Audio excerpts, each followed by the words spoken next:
ৰাজীৱে বোলে local chicken খুৱাম বুলি ঠগিলে আপোনাক।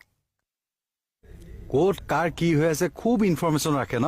কেতিয়াবা মোক লোকেল চিকেন 1 কেজি খুৱাবচোন। কৃষ্ণ, আমি লোকেল চিকেন কিনিব পৰা মানুহ নহয় দেই ছাৰ। আমি মুৰ্গীৰ তেজ কিনা মানুহে। কি মুৰ্গীৰ তেজ কিনা মানুহ? ইণ্টাৰেষ্টিং ঘটনা ছাৰ, আপোনাৰ 9-8 মানৰ ঘটনা শুনিব? শুনাওকচোন। বহি লওঁ?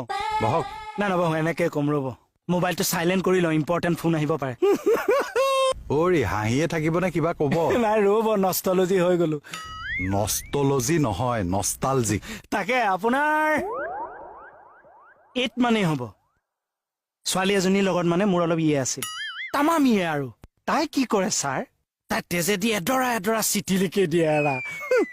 এতিয়া মইতো তেজেদি লিখিয়ে ৰিপ্লাই দিব লাগিব, মোৰ প্ৰেষ্টিজৰ কথা আছে। মই আকৌ কাটা চিঙা কৰিব নোৱাৰো জানেনে। মই কি কৰিলো,